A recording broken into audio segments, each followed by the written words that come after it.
start letting everyone in.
Encore.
Eran.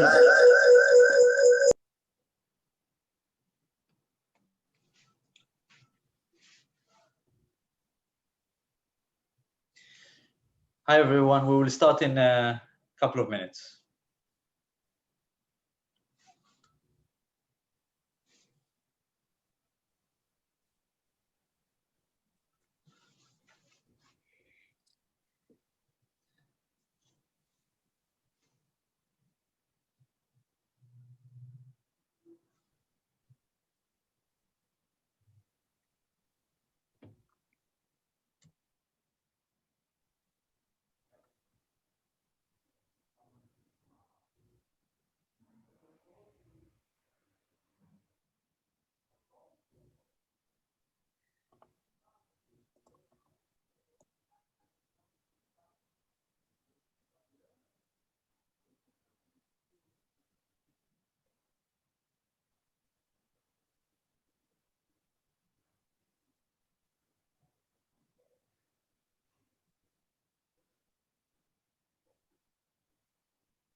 Okay, I think we are good to start. There are a few people that are joining, but we need to be strict on the time. So welcome everyone to this in-depth discussion between Israeli leadership and world Jewry leaders regarding the questions raised by a consultation mechanism. I want to thank all of you for joining, especially the distinguished speakers, members of the Peoplehood Coalition, and our supporters and partners. First, I'd like all of you to change their name to their full name in English, plus their organization. That'll be easier for us to understand who is in the conversation. I want to start by saying that we have online gathered here due to two extraordinary leaders, the Minister of Diaspora Omer Yankelevich and member of Knesset Tehila Friedman, who have taken a bold leadership role and have leapfrogged the Israeli world Jewry conversation to a whole new level related to the duties of the State of Israel as the nation state of the Jewish people. I salute both of you and thank you for your presence here. For those of you who don't know, Reut is a strategy and impact organization that works to ensure the resilience and prosperity of the State of Israel and world Jewry, using a unique combo of methodology and technology that helps us make sense of things, and a leadership doctrine and practice that helps us effectuate systemic changes. And Reut has been engaged in bridging the gap between Israel and world Jewry for more than a decade, focusing in recent years in instilling a consciousness of peoplehood within the Israeli society, make Israelis care about world Jewry, and makes Israel's status as the nation state of the Jewish people more meaningful. For this purpose, we have established a couple of years ago the Israeli Peoplehood Coalition, that today include more than 400 Israeli social leaders from across the political spectrum. Many of them are here with us, representing 150 organizations. When we launched the project, it was clear to us that establishing a formalized and mandatory consultation between Israel and world Jewry is the order of the day. Such a consultation, we thought, should focus on legislation and government policies regarding matters which directly relate to Jews living outside of Israel and which impact the relationship between world Jewry and Israel. That was one of our more ambitious policy goals that we set when we launched the project 3 years ago. This mechanism is supposed to compensate for the Israeli decision makers' blind spot regarding world Jewry, which has been fueling the fissures between Israel and Jewish communities worldwide. Thus, we decided to prioritize this issue this year, and in the last few months, the Peoplehood Coalition's Government Relations Task Force, headed by Dani Dayan, has been supporting the leadership of a member of Knesset, Tehila Friedman, in our effort to draft a private bill that would change the Knesset regulations, known as the Takanon, and oblige consultation on a number of issues. We have accompanied these efforts with a policy document published a couple of weeks ago, and the Minister of Diaspora, Omer Yankelevich, took all these efforts to a new level, turning this private bill into a governmental one, which I understand will be submitted very shortly in a few weeks, which means that it has a greater prospects to be completed. With the JFNA only a couple of weeks ago, utilizing their platform in the GA and promoting the conversation forward, and with the extraordinary media blitz of members of the Reut Peoplehood Coalition, there is an incredible momentum to this issue. I believe that even if the political circumstances will not allow the completion of this process, the consequences of this effort are irreversible in terms of the conversation that is taking place here in Israel. There is still a way to go to complete the process, but a significant milestone has been achieved. We continue to provide the support for the minister's team and plan to keep the conversation up in the air with a complementary media effort. So what is the purpose of today's event? We see in this event an important benchmark in a collective learning process, which has two parts. The first part is today's attempt to cover key perspectives from Israel and diaspora leadership. We consciously took an uneasy decision to have quite a few speakers today because we wanted to present different angles of this issue. The second part, in the aftermath of this event, is the second part. There's a lot of talent, passion, and leadership also among you, our audience today, who can significantly contribute to the process. So I know that there will be a too short and maybe unsatisfactory Q&A session following the speaker session, but we will be inviting you, all of you, to write to us in the coming week your comments, insights, ideas, reservations, or anything else that may be relevant. And we will include them in a paper that we will be submitting to all the people who are dealing with the different aspects of the legislation process. So thank all of you for coming, and I invite Naama, Klar to take this conversation forward. Okay. Welcome, everyone. Thank you for joining us for this in-depth discussion tonight. If you haven't done that so far, please change your name at the participant to your name, your full name, plus your organization in English, so we can all be in the space together. My name is Naama Klar. I'm a deputy CEO at Reut, and I have been working in the Israeli Jewish peoplehood field for over 6 years now, which means that I was privileged to see this field grows from a very small cohort of the usual suspects into a thriving, highly connected ecosystem of different and diverse leaders and organizations, all working together to connect the Israeli society with world Jewry. On that basis, we are able to look at what could be an historical legislation under the leadership of the Minister of Diaspora Affairs, Omer Yankelevich, and member of the Knesset, Tehila Friedman. Our discussion today will focus on the how to navigate this policy change in the landmine field of reservations, how to take responsibility for the continuity of the Jewish people as one people with Israel as its homeland, without fearing differences or tough questions. We understand that if we do not do this, nothing is guaranteed or given for granted. I want to dedicate this event to the blessed memory of the late Rabbi Lord Jonathan Sacks, that was a great supporter of our work. Rabbi Lord Jonathan Sacks' legacy to redefine the Zionist vision, not by assuming the negation of diaspora, is becoming our work plan. Today, we will continue to bring this legacy into life with the help of our honorable speakers. I'm going to share a quote that Rabbi Lord Jonathan Sacks sent to us when we were going to the first mission of the Peoplehood Coalition in Palo Alto. We have to stop fighting the battles of yesterday and listen to the command of this hour. What we need is a new approach to Zionism. What we need is a new approach to Jewish identity in the diaspora. What we need is a new mode of relationship between the two.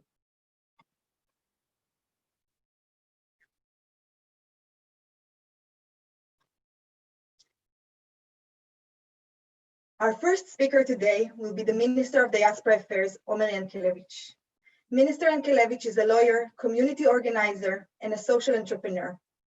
Yankelevich is the first female ultra-Orthodox minister to serve in the Israeli government. Her devotion and commitment to enhance Israel's ability to serve as a meaningful homeland for every Jew is well known to all of us working in the ecosystem. Since Minister Yankelevich is the moving force behind the new consultation bill, she's the perfect speaker to give us opening remarks for today's discussion. Minister Yankelevich, the floor is yours. Toda rabba. Thank you very much. Shalom, good evening, good morning. Dear friends, to be the nation state of the Jewish people is both a great honor and responsibility. 72 years after its establishment, now is the time for the state of Israel to take the next step in its relationship with the greater Jewish people by taking new and necessary measures to listen to the needs and concerns of the Jewish world. I'm honored to open this conference. Thank you, Eran, Shayshon. Thank you, Naama, Klar, and Koalitzia Ta'amiyut for organizing this event. Toda rabba. We are here to move forward the idea of a world Jewry consultation body from vision into reality. Such a measure represents one of the boldest moves the state of Israel has ever made in its relationship with world Jewry. If implemented correctly, this body has the potential to significantly close the gap between Israel and world Jewry and build a permanent bridge between Israel and the Jewish people. On the other hand, if this body is not built strategically, not only will it fail in bring value, it could be a new point of tension between us. It is our responsibility to lead this change in a positive, thought out, and precise fashion. To do so, we must work on 3 levels simultaneously. First, generate broad political agreement within Israel. It is not a partisan idea. It is not right-wing, nor is it left-wing, religious or secular. We must build wide-ranging political support for this idea. Our vision is moderate and should be viewed as such. Second, engage Israeli society. It is so important. We are working to engage Israelis to see themselves as a part of a larger Jewish people, and as such, to feel a sense of collective responsibility. Israelis must understand how decisions within Israel directly impact and challenge Jews living outside of Israel, and why the relationship between us must be cherished and upheld. Third, the consultation model should be developed in consultation with World Jewry. World Jewry must be part of this process. We need to hear what issues are important to Jewish communities outside of Israel. Who can be their representatives, and how we can overcome differences of opinion. It would be inappropriate to create a consultation model without real consultation with the actual stakeholders. We all agree on the overall concept. Now we need to put in the collective effort to question, challenge, and brainstorm its nuances. What topics are on the table? Who is World Jewry? And who represent World Jewry? I know it's a heavy question, but let's think together. What should be the process to the consultation? Where should the body sit? How do we minimize tension if after the representatives share their opinions, the Israeli decision maker decides otherwise? Analyzing these questions will pave the path forward in ensuring a unified common destiny for the Jewish people. So let's get to work. Thank you very much. Toda rabba. Thank you very much, Minister Yankelevich, for your words. I especially liked the way you framed it as an issue that needs wide political support to be understood as something at the center of the political spectrum in Israel. This is exactly what member of the Knesset, Tehila Friedman, is going to elaborate about. MK Friedman from the Blue and White Party has been working for multiple Israeli and Jewish nonprofits for many years, always devoting her passion and talent to creating creative alliances and connections in our fractured society. Her commitment to dialogue and collaboration across sectors also characterizes her political work. That is why we've asked Tehila to share with us in 4 minutes her thoughts about navigating political obstacles while promoting a new consultation bill. Tehila, the floor is yours. Thank you, everybody. It's great to be here. I kind of feel home knowing so many of you for so long. So it's great to be with you. Okay, 4 quick thoughts. First, where this idea came from. Before I arrived at Knesset, it was, I must say, a surprise for me to become a Knesset member. I didn't think it's going to happen. I was working on PDA work on the legal status of diaspora Jewry in Israel. The questions that I was trying to look into was assuming in Israel nationality and citizenship are not the same, as there's a gap here. We have many citizens who are not Jews, who are not part of the nation, and we're very busy with their legal status. What's the legal status of the other part? What's the status of people who are part of the nation but are not citizens? And I was looking for different models in different countries. We're not the only country who have a diaspora. We're not the only country who's busy with building bridges with its diaspora. And so there's a lot to learn from others. Now, this is where this consultation duty came from. but also from my very, very personal experience as a religious woman, as an Orthodox woman, who for many years, we were subject to discussions, to halachic discussions. We were subject to halachic decision-making, but we were not part of the conversation. It was about us without us. And I know how painful it is when it's about you without you. So my thought was, yes, it's the same. We cannot make decision about diaspora Jewry without you. It's not,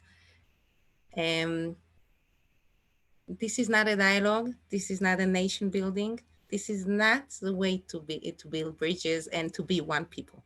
So that's my, how I came to this idea. Now, three main questions. I think Minister Omer Yankelevich raised them. I want to try to say them in a more detailed way. What's the right mechanism for this legislation, legally talking? Should we work on Takanon Knesset, the regulation of the parliament working? Should we work on the regulation of the government, or should we create different mechanism? It's not a simple question. Why? Because when you work on the parliament regulation, the Takanon Knesset, you need to have, you need all parties to agree. When you change this regulation, it's done only if every party agree, meaning that the Arabs have a veto. Okay, it's a big part of our parliament. If they don't agree to changing the regulations, the Takanon, we can't do it. Okay, so we can work on government regulation, or we can have a law, a regular law, but then we need to create new kind of mechanism. I see Naama, so two quick questions. How exactly we define the issues, the topics? How we define an issue that has a decision that has direct impact on diaspora Jewry? It's not an easy question. What's direct impact? Because you can claim that everything has an impact. And the last one is who's representing, who we consult with. You can't give a legal status to something undefined as diaspora Jewry. It has to be organization that has legal status in Israel. So, okay, it's 4 minutes. I can talk about it for another half an hour, but there's big questions here and a lot of work that need to be done. Thank you very much, Tehila. So nothing about us without us. That actually direct us into asking what about the already existing mechanisms. So we've asked Mr. Eric Fingerhut, the president and CEO of the Jewish Federations of North America, the JFNA, to elaborate a bit about it. Prior to his current role, Mr. Fingerhut served as the president and CEO of Hillel International and as chancellor of the Ohio Board of Regents. Also as the Ohio State Senator and represented Ohio's 19th Congressional District in the US Congress.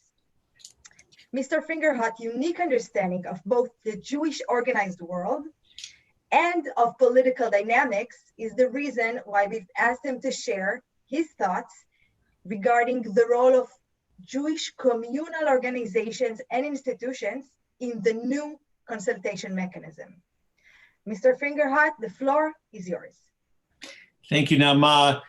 It's an honor to be here today with all of the distinguished panelists and those who are part of this call, and especially with Minister Yankelevich and Chavarat Knesset Tehila Friedman.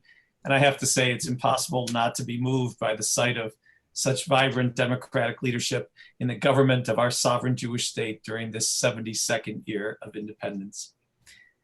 So as Naama mentioned, I've had the privilege of serving as the CEO of two of the oldest, largest, and most essential Jewish organizations in the world, of Hillel, which serves Jewish college students on campus across North America and around the world, and of course the Jewish Federations of North America, where I serve currently, which represents the 146 Jewish federations and 300 independent Jewish communities across North America. And so from this unique vantage point, I need to be clear that we hear directly, organizations like ours hear directly and regularly from leaders of Israel's government and civil society seeking support and assistance with the many challenges that Israel faces in its relations with the world. Now, we want to be able to respond fully and immediately to these requests. To do so, however, there must be a deep understanding on both sides of the internal dynamics of our respective societies and constant efforts at mutual accommodation and compromise. This can only come from regular consultations of a comprehensive nature. We cannot wait for a crisis for these consultations to occur. Now, organizations like our Jewish federations are critical to this process. Federation leaders must be knowledgeable, respectful, and inclusive of the full range of opinions that are held by the Jewish communities they serve.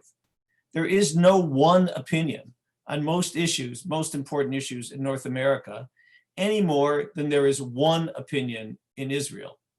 In short, federations cannot succeed in our mission unless we understand and are in dialogue with all segments of our communities. And neither can the government of Israel succeed in its existential work unless it understands and is in dialogue with all segments of the Jewish community around the world.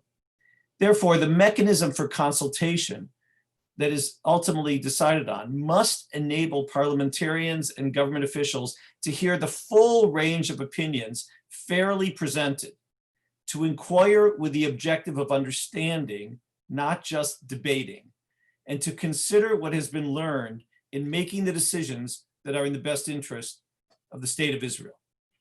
Now, thanks to decades of shlichut, to generations of Israeli diplomats spanning the globe, to family and business relationships, we are not strangers. Nevertheless, the official consultations today leave much to be desired.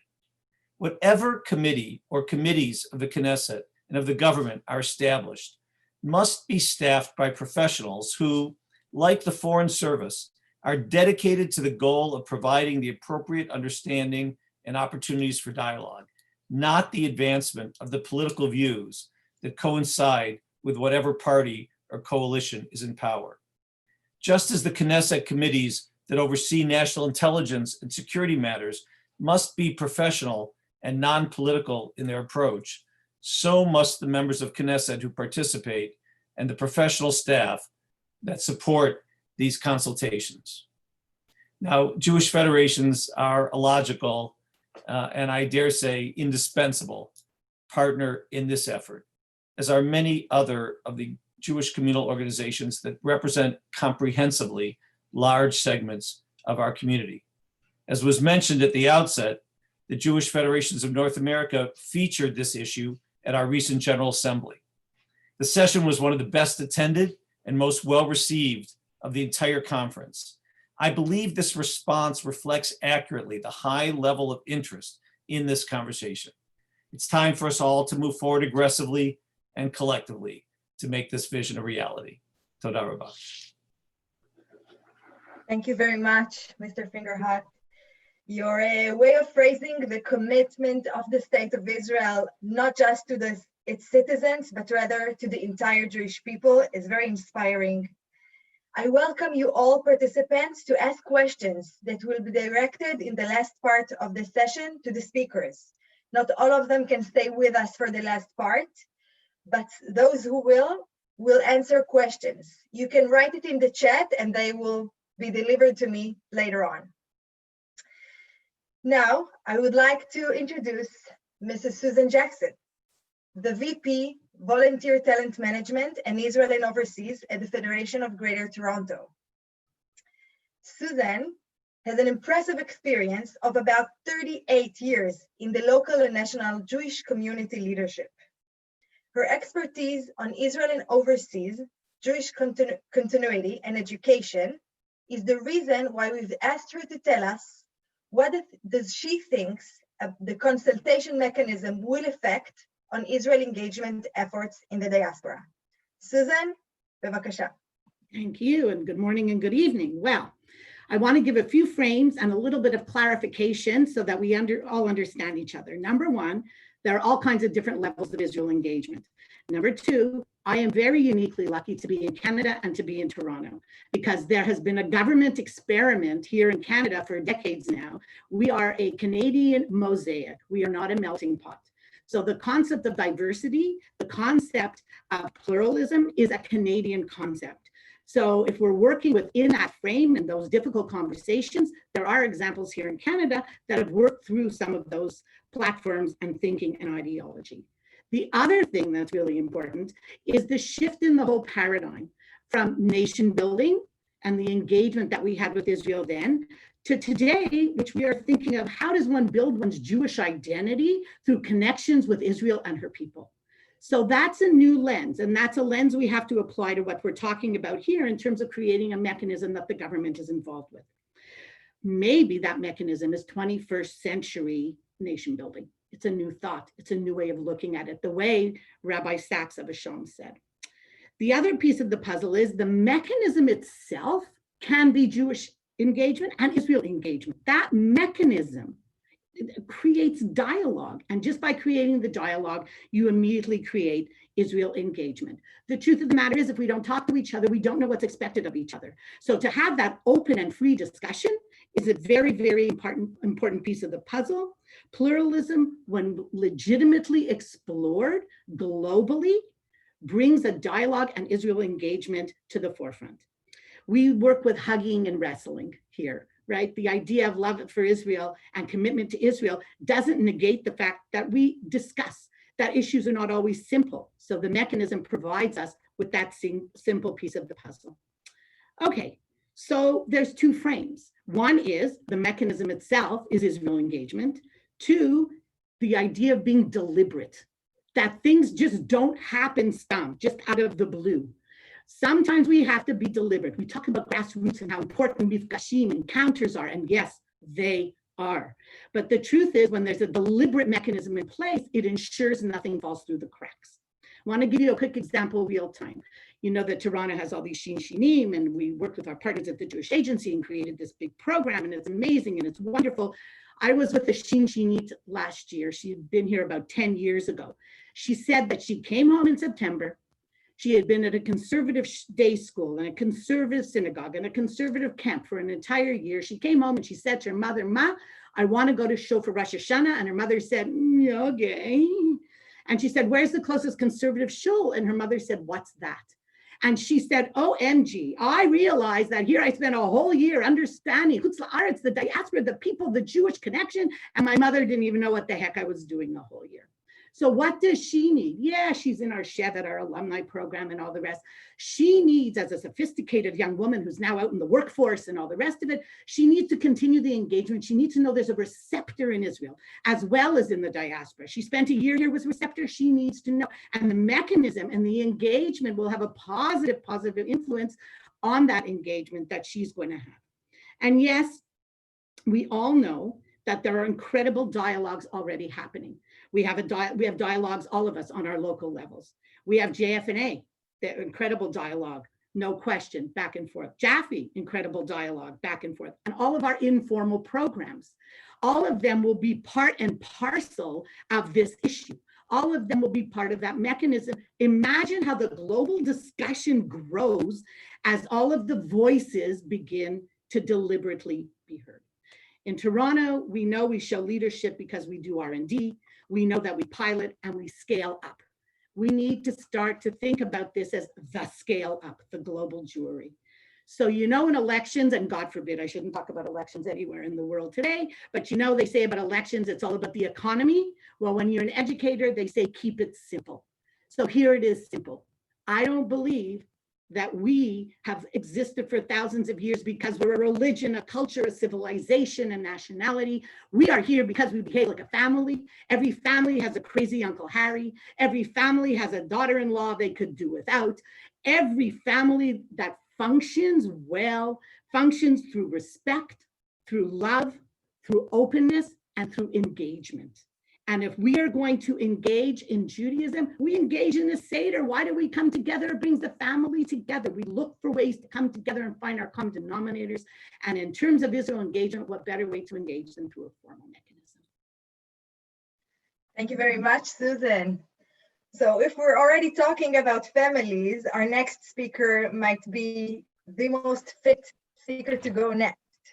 I want to invite Mrs. Lori Palatnik, the founding director of Moementum, an international nonprofit that together with over 250 partnering organizations in 32 countries, targets and engages the unaffiliated Jewish mother. Her unique ability to work closely with populations that considered unengaged is why we ask Lori to share her thoughts regarding choosing the groups that can represent world Jewry's opinions. Lori, the floor is yours.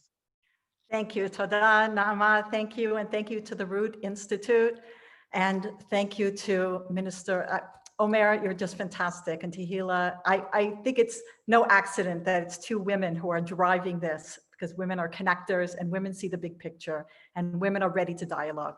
So I really feel very honored to be counted amongst you. So there's a lot of people on the call here who I used to see at all of the conferences.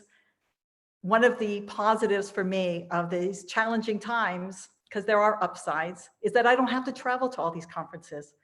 Not only am I saving time and money, but it's a lot of the same people talking about the same things.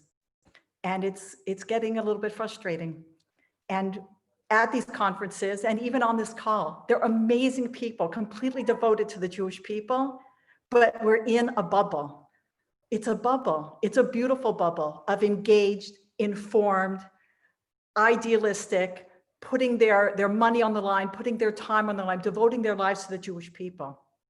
But 85% of the Jewish people are not at these conferences, and they're not on this call. Not because of what they know, because of what they don't know. If I open up an atlas, a world atlas, to my sister-in-laws in Chicago, I promise you, they would not be able to point out where Israel is. My sister-in-laws, my niece, my nephews in Chicago, they don't know the difference between Bibi, Bennett, and Bougie.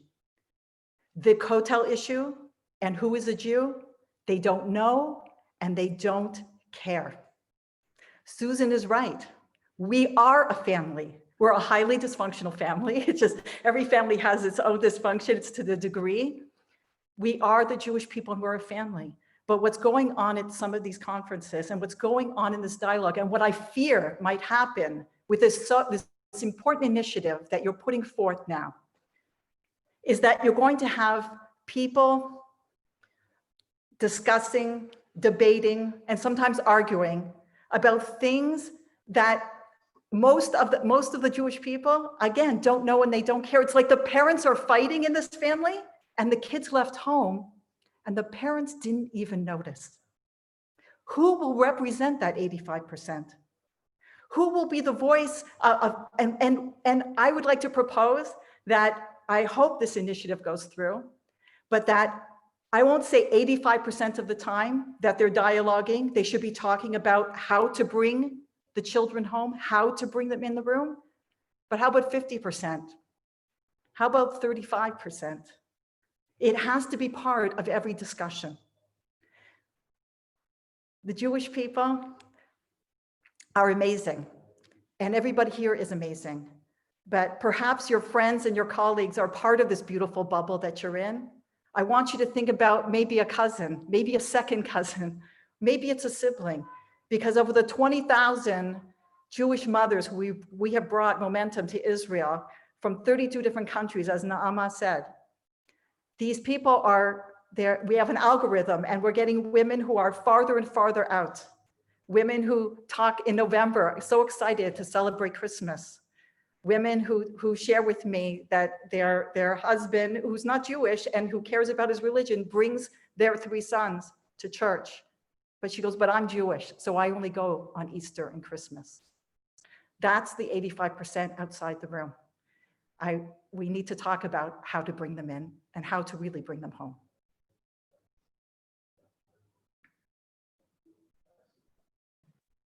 Thank you so much, Lori. I have to say that personally, this beautiful bubble is giving me a lot of strength and energy. But as you defined it, the real fight is out there, fighting for the wide public opinion.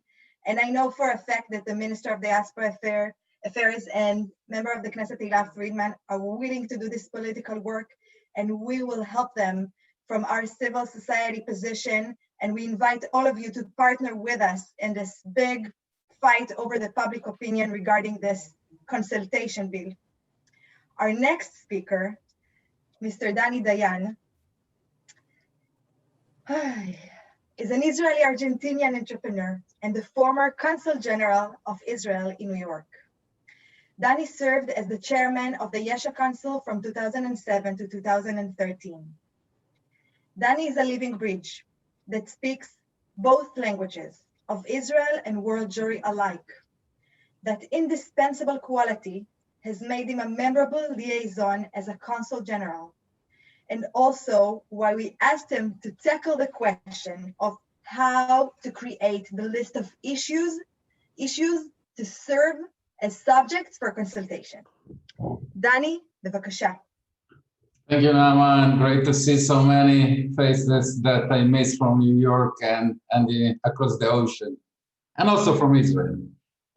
First of all, I think it's obvious that the list of issues in which we will have to consult each other or to consult the diaspora Jews will be made, obviously, by consultation.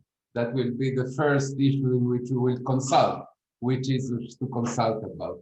But now, seriously, I think that at least at the beginning, when we try to build a list of issues, we have to be, on one hand, ambitious in the scope and modest in the expectations. We have to be ambitious in the scope because I believe that virtually everything that concerns the state of Israel is the world Jewry's business. There are issues that are more embedded are more naturally the business of the world Jewry, and others less, but everything that concerns Israel, by the way, also vice versa.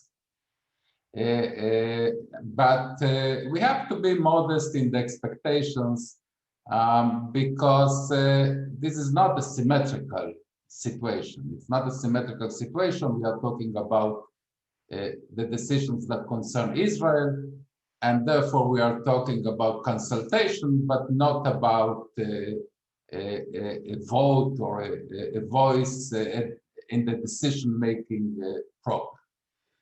I would say that we have 4 categories of issues that we should include. I would say that we have superfluous issues, obvious issues, included issues, and excluded issues. Superfluous, for instance, I'm sure that many of you, the first thing that thought about that we have to consult is the issue of the kotel, of the religious sites in Israel.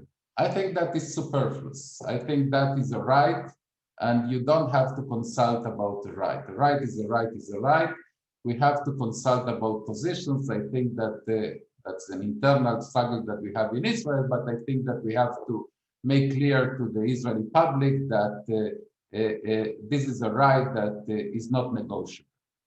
The second is the obvious. For instance, the issue of, I am now involved, I was asked by Gesher to become chairman of the advisory board of a project with the Diaspora Affairs Ministry about educating the Israeli public about Israeli diaspora relationship. That is obvious that this is the issue in which we have to consult and probably even to build a common curriculum on that issue on Jewish people with both sides of the ocean or other countries too, that probably there are also Europeans or Latin Americans here.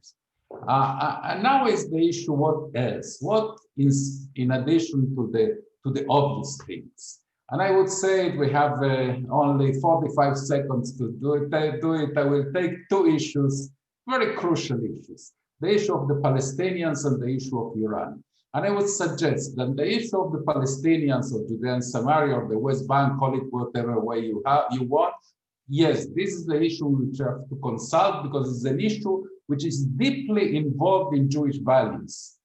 Shalom, Yishuv Haaretz, Tzedek, Pikuach Nefesh, all those are Jewish values that merit consultation. The issue of Iran is a strategic issue, I would say, in spite of the fact that it involves life and death matters, is a technical issue that concerns us. On that issue, only would ask the support of the diaspora and not necessarily consultation. 4 minutes and 12 seconds. Thank you so much, Dani, for respecting everyone's time and also for your bravery and your ability to have skin in the game in a way that inspires us all. I really like this idea of categories. I'll be sure to keep it in mind. Next, I want to invite Dr. Jeffrey Solomon, a renowned lay leader and an awarded author on matters of philanthropy and Jewish institutions. Dr. Solomon served as president of the Andrea and Charles Bronfman Philanthropies and as senior vice president of UJA Federation of New York. Recently, Dr. Solomon, together with Charles Bronfman, co-founded ENTIL, the Jewish Peoplehood Alliance, a new and promising initiative that aims to strengthen Jewish peoplehood worldwide. For that reason, we have asked him to speak about answering world jury's concerns about a consultation bill. Dr. Solomon, the floor is yours. Thanks, Naama. At this point of the program, I feel a little bit like Elizabeth Taylor's seventh husband on their wedding night. I know what I'm supposed to do. I'm not sure I know how to make it interesting, but I'm going to try without repeating many of the things that have been said. As Dani points out, the nation state of the Jewish people, working with a group of voluntary associations, is asymmetrical. We need to acknowledge that, and we also need to build in certain guarantees, including the fact that there will be no such thing as second-class Jews. That has to be one of the prerequisites. And what I think I'm going to try to do is to give you another 10 prerequisites to what a successful mechanism would look like. The first is the need to increase immersion opportunities. Taglit, Birthright Israel, is one that I know intimately. It's been a game changer among the 750,000 participants. What is less well known is what the research shows, that overwhelmingly the increase in knowledge and support for Israel among the diaspora participants actually increases over time. And it's now 20 years that Taglit exists. It's also well known, coming back to Lori's points, that there's a 54% greater likelihood of a Jewish marriage partner for people who go on the trip than for people who don't go on the trip. And the most important element in it is the mifgash, the person-to-person engagement. And I think we have to remember that this is a retail business. It's personal, it's nuanced, and it has to be designed that way. Second, it should not be about money. The mechanism that exists today through the World Zionist Congress is too much about money and too much about patronage. Every country has to have its political patronage, but in most countries, the taxpayers of the country pay for the patronage. Why should the Jews of the world pay for the patronage of the Israeli government? And so that's another prerequisite. Third, the teaching of Jewish peoplehood and the relationship to world Jewry needs to be built into the educational system. There are 250 Israeli studies faculty in North America. There are 2 faculty in Israel that deal with Jewish peoplehood or world Jewish studies. Talk about asymmetry. There's a need to build up very quickly. And there's some real progress being made with the Ministry of Diaspora Affairs and the Ministry of Education, and enter in starting a high school exchange program. Fourth, there has to be respect for national organizing structures. Australian Jewry is organized very differently than Canadian Jewry. One size does not fit all. And it's important to recognize that many of the organizations are a thin layer of donors and involved people. It does not necessarily represent Amcha. With a half a minute left, I'm going to move very quickly. We should build on adjacencies. The alumni of Taglit, of Shlichut, of Shinshanim is a place to develop it.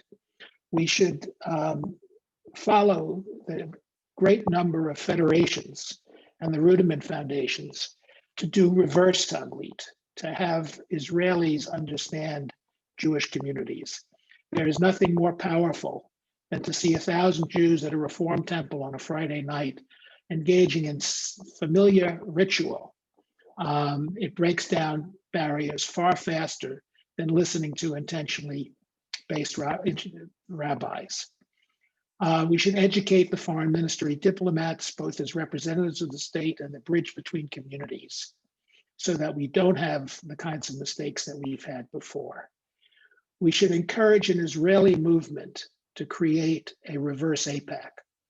The effectiveness of AIPAC is that it's a group of American volunteers. We need a group of Israeli volunteers to lobby the Knesset on behalf of world Jewry.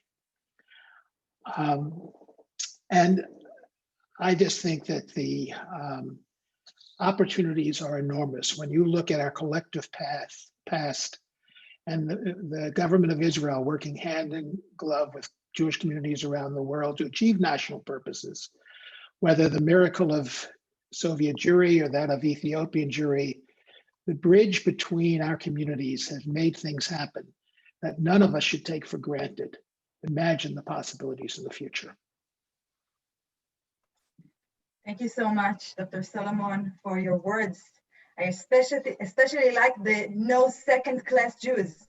I think this kind of a working assumptions is leaving out the assumption of superiority and will make so much room for a new paradigm to emerge.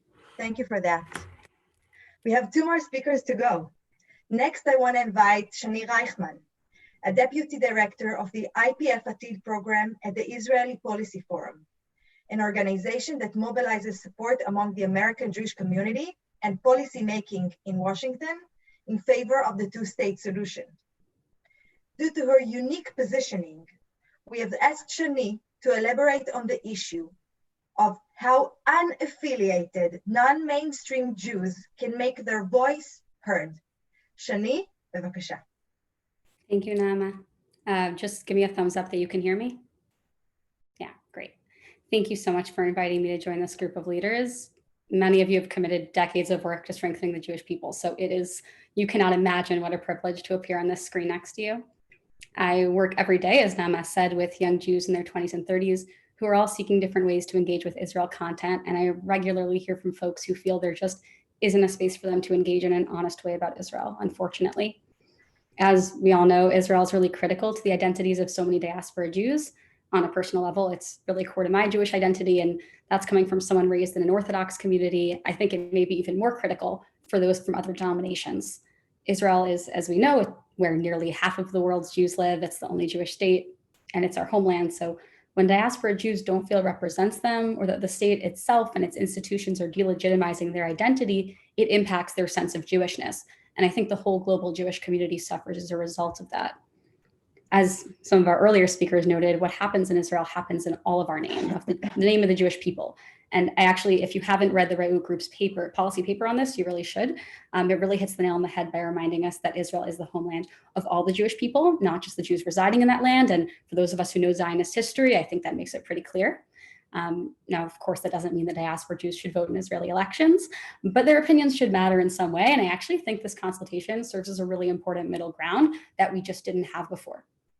So, and I also think that you might find that whereas right now you see young Jews becoming more activists, if you gave them a really clear way that they could engage with Israel, you might see less of a aggressive rallying cry from extremist voices and more of a seat at the table. And I think that we would really all appreciate what that could look like. Now, for how this consultation mechanism will have an impact, I want to first name that there are, and I think it was Lori who mentioned this, there are Jews for whom Judaism is not critical to their identity, and neither is Israel.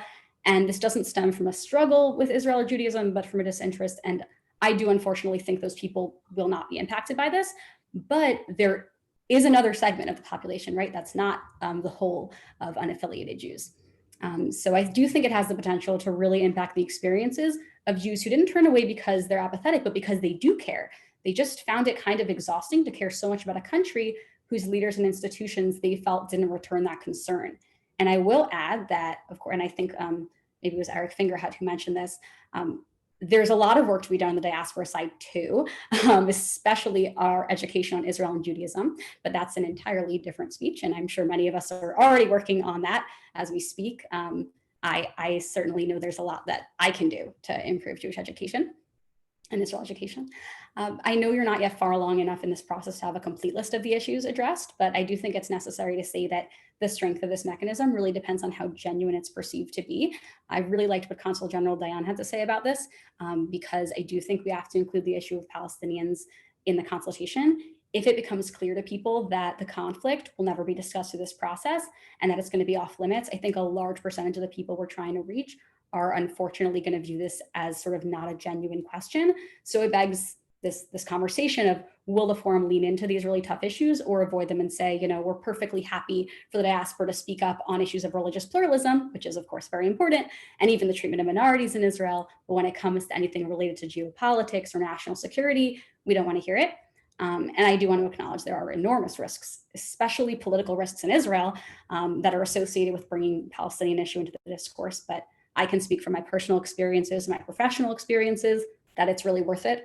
It's worth it for our entire community to really lean into this issue. And I've experienced the benefits of building a community that doesn't shy away from that conversation. And I think we should all acknowledge that issues of peace and security and democracy are not liberal American issues. I don't even know if they're just moral issues. I think they're plainly Zionist issues, and they demand our attention and they demand our input. And we stand to gain quite a lot by incorporating the perspectives of these many Jews who are disengaged but shouldn't be. And the consultation mechanism you're talking about does have the capacity to invite them into this conversation and into this space. And at the very least, the indication that Israelis care what the diaspora thinks and feels is, I think, a big deal on its own. So having seen the outline of what you plan to do here, I want to stress that if it's done right, I really think this will matter to Jews across the political and religious spectrum, hopefully in a way that helps them identify with the Jewish people. And I think that it can really alter the relationship between Jews and the Jewish state and those outside of it in a way that puts them on more equal footing. So I'm really grateful to be a part of the conversation that's making this happen. Thank you. Thank you so much, Shani, for shedding light on manners that can affect other kind of Jews while we're doing our work in Israel. Thank you so much. And lastly, I want to invite Gidi Grinstein, the Reut founder and president. Gidi has been involved in public policy and political affairs in Israel for many years and served as the secretary of the Israeli delegation to peace negotiation with the PLO under Prime Minister Ehud Barak. Gidi's book, Flexigidity, The Invisible Hand of Jewish Adaptability, was a central source of inspiration to the Reut current work on Jewish peoplehood. Gidi will share his thoughts on answering objections from the Israeli perspective to this consultation bill. Gidi, the floor is yours. Naama, thank you very much. And it's really a huge pleasure to be here with partners at this milestone in the journey. For us, a key moment was the canceling of the Kotel Compromise. This is when we launched into action, June 2017, with one primary understanding. And that is that we have to begin to speak about Israel-world Jewry relations in Hebrew and in Zionist terms. This was the critical insight, but it was also the beginning of a journey among Jewish communities around the world. And we listened to overseas partners, and part of what we heard is that legislative and executive action by the Knesset and the government of Israel turned out to be a key pain point. And the pain point was not as much, or not always, just about the outcome of the decisions. It was also about how decisions were made on the process. And this is where the mechanism we're talking about here is vitally important, because past mechanisms to introduce the perspective of world Jewry are no longer as relevant. And the present mechanisms to educate lawmakers and policymakers are simply weak or just absent. So obviously we need new and relevant ways to integrate the perspective of world Jewry into the work of Israel's political institutions. And this is why this initiative of Minister Yankelevich and Tehila Friedman, partner in our journey, is so important. Now, Laura, you spoke about the bubble in world Jewry, but there is an equivalent bubble in Israel. Most Israelis, and that was mentioned by Dani and by others, are actually ignorant about world Jewry. It is a discussion that is limited to a very small circle of people.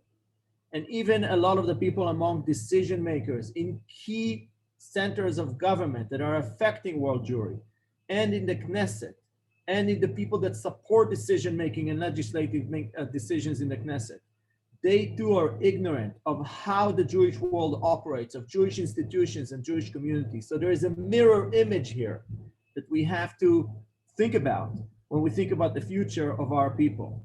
Now, much of the objection in Israel comes on the grounds that diaspora Jews don't live in Israel, so they should not be represented in our legislative or executive process. Now, this is a simple argument that may make sense in most countries, but Israel is different, because if France is the nation state of all French citizens, Israel is the nation state not just of all Israeli citizens, Jews and non-Jews, but also of all Jews living outside of Israel. And in this respect, Israel is exceptional. You may want to call it Israeli exceptionalism. And these ideals are obviously not new. They're enshrined in our Declaration of Independence. They come from the foundation of Zionism. And even just a few years ago, Prime Minister Netanyahu asked Abu Mazen to recognize Israel as a Jewish state, as the nation state of the Jewish people. So this is a very hot and significant topic for us. Now the question is, what is different about our relationship today? And the answer is very simple. Until the mid-1990s, most Jews were oppressed in the Soviet Union, in the Soviet bloc, sometimes in North Africa and in other places. Now all diaspora Jews are diaspora Jews by choice. They want to be in the diaspora. They want to live in flourishing and prosperous communities. So this is now a new relationship among people that are different but equal. And both of us together, we need to make a whole that is much larger than the sum of its parts. Now the need for mandatory consultation on issues that are affecting diaspora Jews, it does not emanate from them, meaning from diaspora Jews, but from us as Israelis. It goes to the core of the ethos of what Israel is. And therefore, as General Gershon Cohen wrote a very important book titled, "What's National About National Security?" This is why we're talking about a matter that is not just a civic matter. It's a matter that goes to the core of the national security of Israel. And that, I think, is a very important issue that we have to share and we have to speak about a lot in Israel, because when people will understand that this is a core national security issue, then it will be much easier to introduce this kind of consultation into Knesset legislation and government action. And that's why this initiative is so important. Thank you for the opportunity to be part of this today. Thank you for all the organizers and for everybody who's joined us.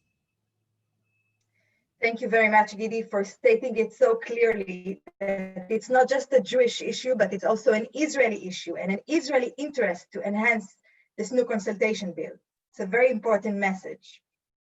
Now, I'm going to turn some questions from the audience that were gathered from the chat to our honorable speakers. I'm going to read out loud 4 questions from different people, and then I'm going to give the permission to speak to our honorable speakers, rotating again in the same order as they've spoken before. Dear speakers, please limit yourself to 2 minutes answer so we can still respect the time limitations. Here are the 4 questions. First, Jewish organizations in the United States never have public elections. How can the majority of the Jews be represented in this initiative? Second, what is the formula for determining which issues directly affect World Jewry? Thirdly, who will determine which of the many diverse voices of World Jewry should be sitting around the Knesset consultation tables? And what are the criteria?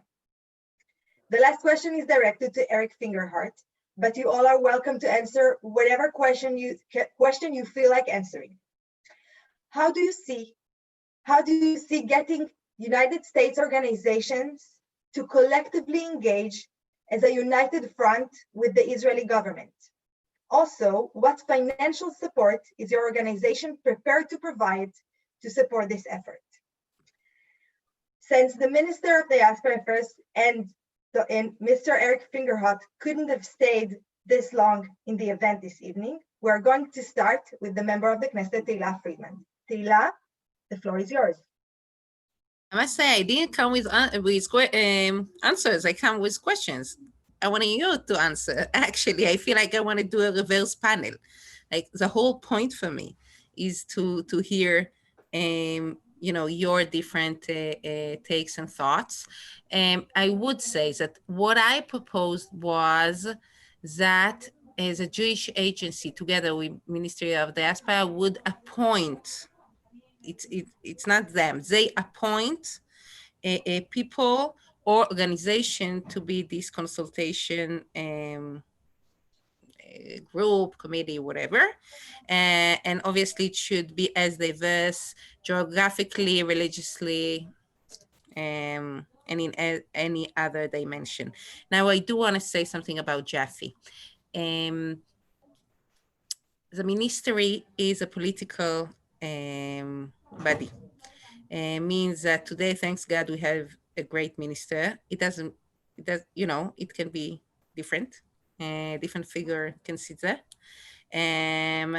And therefore, it should be balanced with other organizations.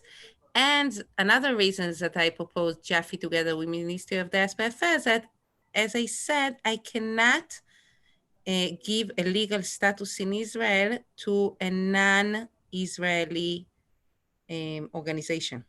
It's very important, okay? It's a legal status. So now, who should they appoint? Now the questions start. And as I said, I have many more questions and answers. Seriously, sincerely. It's not like saying. So I really welcome you to write, to share thoughts. I'm really open to rethink everything. Thank you, Tehila. And I can testify that this invitation is genuine, and I encourage you all to use it. Now I have to say that I was pleasantly wrong, and Mr. Fingerhut is still with us, and he will be taking questions next. Mr. Fingerhut, the floor is yours. Thank you, Naama. Let me, first of all, it's wonderful to hear all the talks. I learned a lot. Let me go right to the question that was asked directly of me, and then if there's more time, I'm happy to answer some of the other questions. First of all, the idea that anyone would even think that we could get the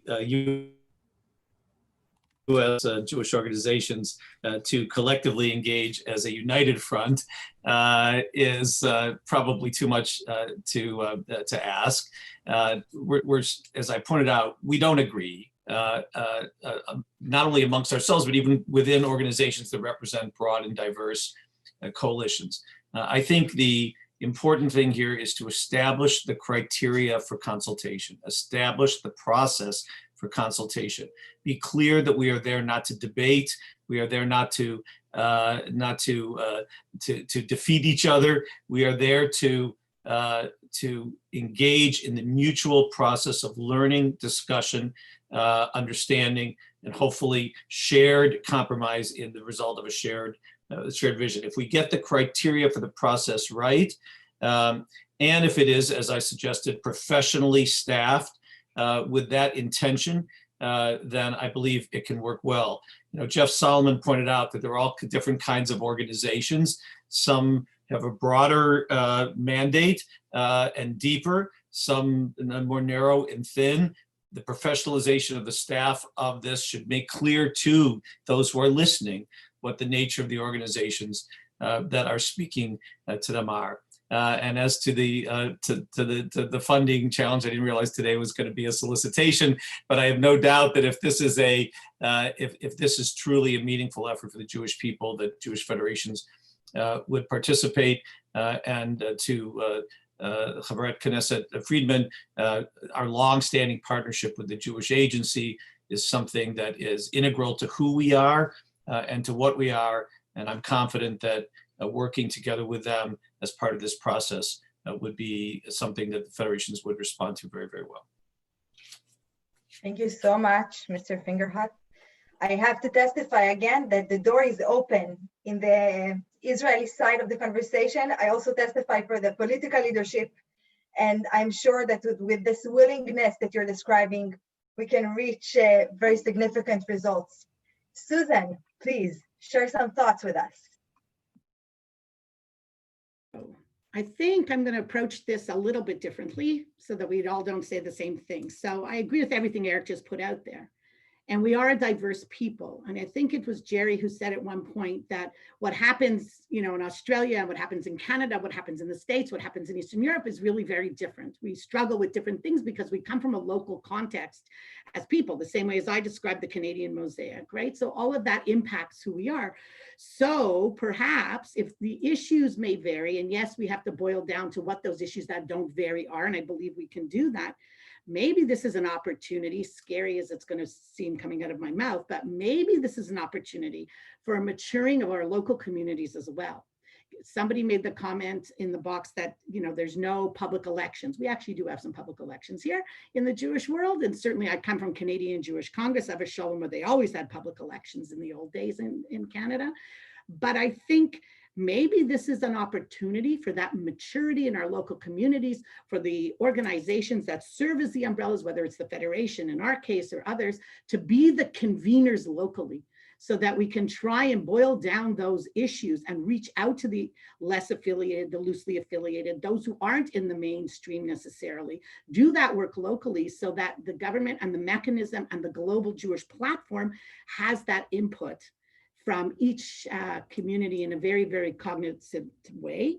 And of course, the criteria have to be developed first before any of us can do any of that. Thank you very much, Susan. I would like to invite Lori now to share some of her thoughts and answers to the questions. Thank you very much. Well, I don't know voting is going to do anything. If anybody was following the votes from the World Zionist Congress, this doesn't always end in a very pretty way. What I would like to communicate to everyone how important it is when we talk about somebody as a consultant. When I teach about parenting, as parents, we wear different hats at different stages of our kids' lives. When they're little, we're the director. When they're teenagers, we're the supervisor. And when they're grown, we're the consultant. And the hardest stage is when they're grown and you're the consultant, because a consultant speaks when asked. And the consultant also has to understand that I'm just the consultant. That means I can speak, but they have to make the decision. We have to respect and whatever decision they make, we're with you to help you to succeed. So I think that more important than voting people in is that people, it says in the book of Isaiah, come let us reason together, that people of goodwill who sit down together will come to a common conclusion, but they have to be of goodwill. And that's more important than getting votes.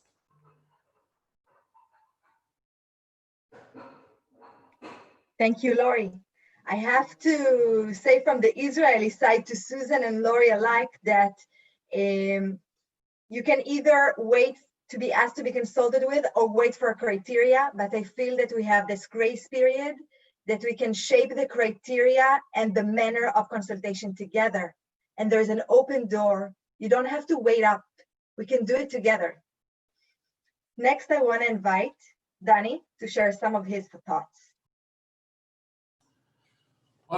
Not much to add to this enlightening conversation. I would say I would like to echo the words of Jeff. I think he mentioned the exact term I used to use in my meetings with American leaders in New York and elsewhere in the United States. And I suggested many times off record, it was not exactly my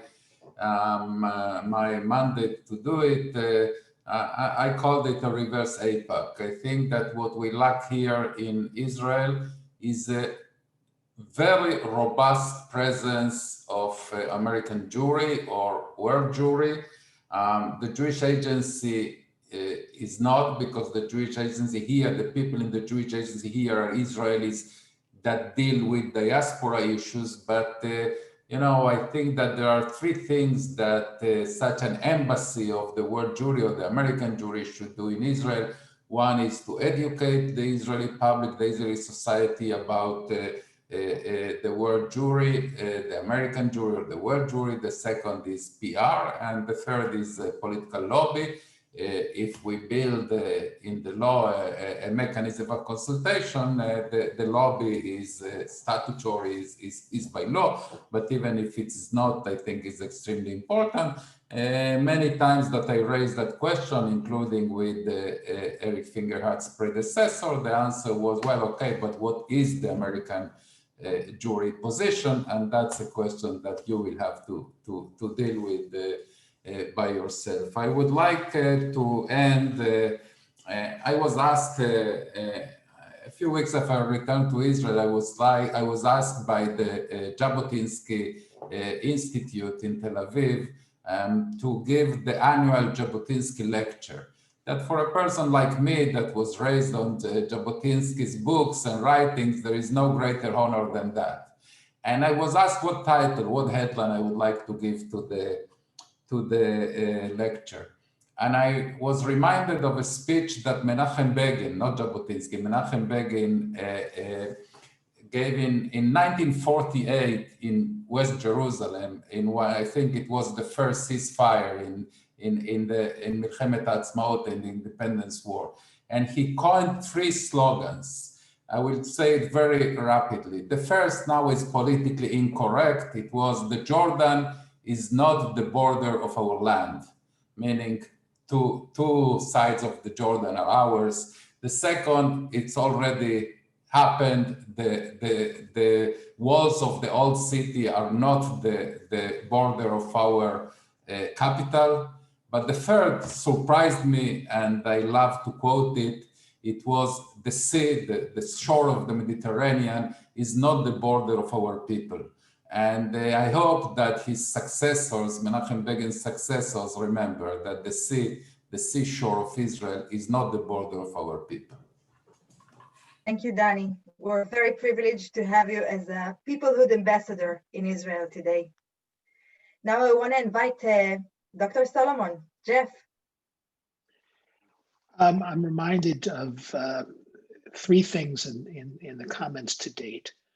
One, this is hard work, and how we do it and how we disagree without being disagreeable remains to be seen. There's a wonderful chapter in Shimon Peres's last book where he goes to the 1946 World Zionist Congress. 1946, think about that year. And he finds David Ben-Gurion in his room packing because he can't stand being there and he has to leave. And ultimately he convinces him not to leave. But this is hard work, and we're not going to establish the criteria of what should be discussed or who should be at the table in a conference. It requires really intense work. I love the work that's being done on this by both INSS and JPPBI. I would love them to be able to do with their resources what Reut has done in terms of moving from a think tank to an act tank. We need people to act on this and put forth ideas. The final point I want to make is about the question that was asked of Eric Fingerhut in terms of financial support. There is nothing in the Jewish world that can't be done if the Jewish people choose to do it. We are not resource poor. The federations are not resource poor. The government of Israel is not resource poor. And we need to get out of the mentality of if we have the resources. We'll find the resources if we have the work. And the challenge is to get the work done right. Thank you so much, Jeff. I'm sure that resources will expose themselves. Shani, go ahead. Thank you. Wow, I've been really inspired by everything I heard today, but I want to add an anecdote that's actually a little bit sad, but I think gets at the magnitude of what we're grappling with. A few weeks ago, I published an article, nothing to do with this, about polarization in America and how it impacts the Jewish people. And I received a lot of comments, and some of them were, how dare you assert that there is a Jewish people, that there is a cohesive Jewish people? And I was shocked. I thought it was pretty obvious. And that really hurt me. And that's a big part of why I'm here today, speaking about this with all of you. I don't have an answer to it. I think this might be a piece of it, though. And in terms of the other thing I wanted to address, there was a question about who should be included. I think we should be as expansive as we can in terms of which organizations are included, but I do think that there should be a requirement to assert that and believe that Israel is and should remain the nation state of the Jewish people, because if you don't believe that, why would they care about the insights of the Jewish people in the diaspora? So that's my only insight on that question. Thank you. Thank you, Shani, for your work on the front lines, the most complex of the Jewish people today. We all appreciate it and your presence in this room. Last but not least, I want to invite Gidi to answer some questions. Gidi. So I want to make just 2 quick points to perhaps supplement what has been said. The first is that I believe, and I build on what Dani said and what was said earlier, that Israelis have to learn to reappreciate the crucial significance of world Jewry for the current prosperity and security of Israel. Without world Jewry, Israel would have had a much harder time fighting the delegitimization of Israel and the assault on Israel's legitimacy. Without world Jewry, every Israeli businessman would have had a much harder time getting to move around the world and to get their products and services. And every Israeli scientist can appreciate the importance of world Jews. And that is the kind of concrete examples that we should be communicating in Hebrew in Israel. But that brings me to the second point, which is, I think, perhaps more fundamental to this conversation. Jewish world was flat network of institutions and structures. No pope, no government, no president, no Jewish pope, no Jewish president, no Jewish government. Then in the 20th century came the state of Israel, and we created vertical institutions. 20th century was the age of big government. So to reflect big government, we had the big Jewish agency, and we have federations that were very big and so on. The 21st century is flat. And therefore, if we want to create consultation mechanisms that are relevant to the 21st century, they should be based on technology and on practices of crowdsourcing. Today, there is technology that allows you to crowdsource insights, substantive insight. And by the way, a lot of these technology is led by Israelis and by Israeli companies. So today, we can actually tap the legislative and executive consultation process to inputs of thousands of people that are not necessarily part of any organization. It can be done, and it's actually right on fingertips, given how we're globally spread and with the technology that is available today. So this could be actually an amazing way of engaging people across geographies, across demographies, in shaping the future of our people. Thank you very much, Gidi. And we're summing up. Herzl defines Zionism as an infinite ideal. Today, we're moving forward on our generation's mission. And we're doing it together. We have in the session tonight people from Israel, the US, Britain, Canada, Mexico, Australia, Amsterdam. This new bill that will be submitted in the coming weeks will mark a new starting point. We may not see the change tomorrow morning, but every future negotiation will start with the assumption that a consultation mechanism between World Jewry and the government and Knesset of Israel is an essential building block. The Reut team is welcoming your feedback and partnership as we move forward. I want to invite our CEO, Eran, for concluding remarks.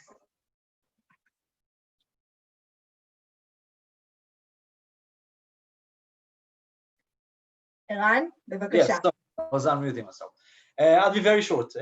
One of my favorite quotes from the late Rabbi Jonathan Sachs was a very simple sentence. He said, I don't need you to agree with me, I need you to care about me. And indeed, despite the differences, we are one people with responsibility and avut adadit for each other. And as my mom says, we should talk more often. And this is the whole idea about the consulting mechanism. It was very important for us to cover key perspectives. And now we'll be inviting you to contribute to the process offline. I've put Naama's email in the chat, so you're more than welcome to use it. We will include your ideas in a paper we'll be submitting to all relevant stakeholders engaged with the legislation, including the minister. I want to thank again all the distinguished participants, and I would like also to thank Amnon Rodan and Elana Schult from the Rodan Family Foundations, who their commitment, trust, and support have been so valuable to us and means the world to us. What makes this effort a joint Israeli diaspora effort is the Jewish institutional support and commitment. And I want to particularly mention our long year standing partnership with the UJA Federation of Greater Toronto, true leaders and partners for this road. The same goes for the JFNA and the Federation of Metro West New Jersey, who are actively participating in the Israeli Peoplehood Coalition with us to promote this goal. Finally, I want to thank the Reut team for their efforts, and particularly thank our in-house leader, Miss Peoplehood, Naama Klar, whose tireless effort have been sending shocking waves across the Israeli society and the Jewish world, and giving the conversation about Israel and World Jewry an unprecedented momentum. So thank you, all of you.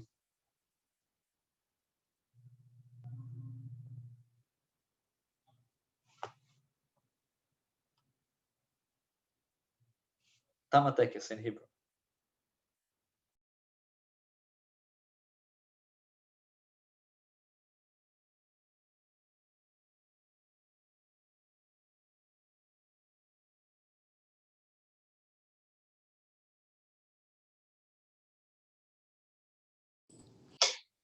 Thank you all for an excellent session. Thank you, Eran and Naama.